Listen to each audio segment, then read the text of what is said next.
Agencia es un contrato en el que una persona llamada agente o representante actúa en nombre de otra para firmar contratos y asumir obligaciones en su lugar. En el arbitraje existe una teoría que permite que alguien que no firmó el acuerdo arbitral participe si el representante de una empresa lo firmó en su nombre. Sin embargo, esta es una situación excepcional, ya que se debe demostrar que el representante tuvo una participación activa y contaba con autorización expresa para firmar en nombre de la empresa, incluyendo el convenio arbitral. Por eso, cada caso debe analizarse cuidadosamente para confirmar si hubo o no el consentimiento del representado para participar en el arbitraje. Agencia o representación en el arbitraje. La agencia es una relación en la que un agente actúa en nombre y con el consentimiento de un principal, generando derechos y obligaciones para este. En el arbitraje, sin embargo, esta relación no funciona igual que en otros contratos. Los árbitros no actúan como representantes de las partes en disputa. En cambio, su función es resolver la controversia de forma imparcial aplicando las normas legales o las reglas que las partes han acordado. Los árbitros entonces no están obligados a actuar a favor de ninguna de las partes, sino a resolver el conflicto de manera justa. Ya, primeramente, buenas noches, doctor. Yo voy a hablar sobre el punto de agencia en arbitraje. La agencia en arbitraje se puede definir como el vínculo que se establece entre un principal, ya, la parte designa al agente y el agente actúa en nombre del principal. Bueno, otro punto. Bueno, esta relación se basa en la confianza y la autorización donde la gente tiene el poder, ¿no?, de tomar decisiones y realizar actos jurídicos que vinculen al principal. Bueno, en este contexto arbitral, el agente puede ser responsable de presentar reclamos o defender posiciones, negociar acuerdos y asistir a audiencias. Ya, hablando del otro paso, bueno, del otro punto, vamos a hablar sobre las funciones. Eso se divide en cuatro. Los agentes en arbitraje cumplen diversas funciones, y como lo mencioné, son cuatro. Las de presentación legal. Bueno, ¿de qué trata esto? El agente actúa en nombre de la parte, presentando pruebas y argumentos ante el tribunal arbitral. Ahora, el asesoramiento. Bueno, esta proporciona una orientación legal sobre la estrategia a seguir, bueno, sobre una estrategia a seguir en el arbitraje, evaluando los riesgos y las oportunidades que tiene. Ahora, la negociación. Bueno, este puede participar en la negociación de acuerdo de conciliación o de solución amistosa. Y como última función hablaríamos sobre el cumplimiento de la norma. Bueno, esta asegura que las partes cumplan con el procedimiento establecido en el reglamento del arbitraje y en en las leyes que son aplicables. Buenas tardes, hoy día explicaremos sobre los tipos de agencia. La agencia general es aquel agente que tiene un amplio poder para actuar a nombre del principal, y la agencia especial trata de aquel agente que tiene el poder limitado de actos específicos en cuanto a la representación de un caso de manera particular. También es importante las implicaciones legales. Las implicaciones legales es aquella relación de agencia del arbitraje que requiere la designación clara y documentada de los poderes del agente en cuanto a la validación de acciones y para proteger los derechos de las partes, y en la cual surgen disputas, ¿no?, sobre la autoridad o alcance de representación que pueda afectar al arbitraje.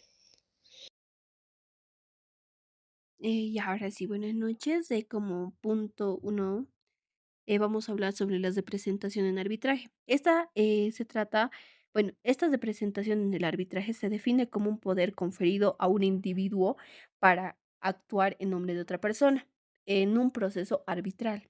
Este poder puede ser explícito o a través de un mandato formal o implícito, dependiendo de las circunstancias del caso y de la relación entre las partes. Ahora voy con el tipo de presentación. Existen seis. Como primer punto vamos a hablar sobre las de presentación legal. Bueno, en esta es necesario que exista un abogado o un profesional en derecho que actúe en nombre de una de las partes, y este tipo de representación es común cuando hay un arbitraje complejo. Acá se requiere un profundo conocimiento legal. Ahora, en la representación voluntaria, ocurre cuando una persona designa a otra para que actúen en su nombre, generalmente mediante un poder notarial. Este tipo de representación es fundamental en situaciones donde la parte principal no puede o no desea o no quiere participar directamente en el proceso. Ahora, vamos a hablar sobre la representación institucional. Bueno, esta se refiere a la designación de un representante por una institución arbitral para actuar en el nombre de una de las partes. Ahora, la autonomía de la voluntad. Bueno, este es un principio esencial en la presentación en arbitraje en la autonomía de la voluntad.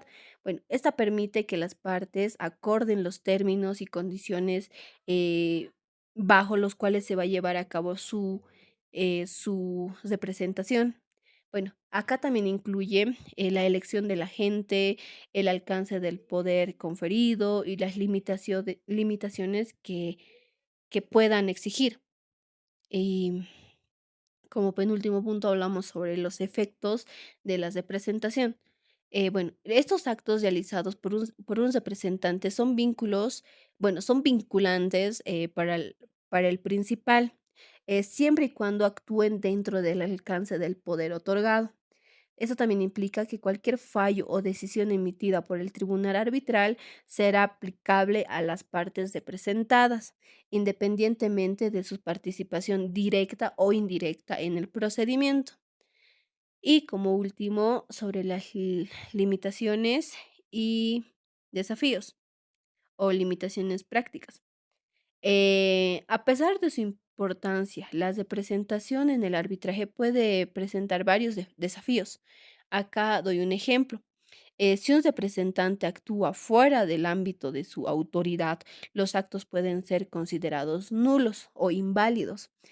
Asimismo, las diferencias culturales y legales entre jurisdicciones pueden influir en la forma en la que cada uno ejerce su representación.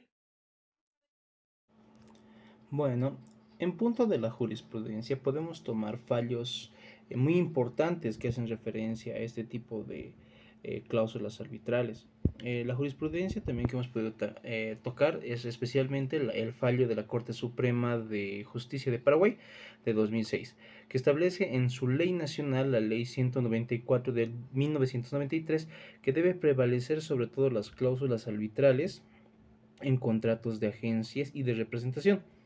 En Alemania, la Corte Federal de 2003 determinó que la validez de los acuerdos arbitrales es competencia de los tribunales estatales, reafirmando la primacía del orden público y así sobre todo la soberanía de la autonomía contractual. En el caso también, tal vez también de 2010, en el Tribunal de Apelación de París, sostuvo que los contratos de agencias deben ser cumplidos con las regulaciones nacionales. Este caso que incluso si las partes optan por el arbitraje.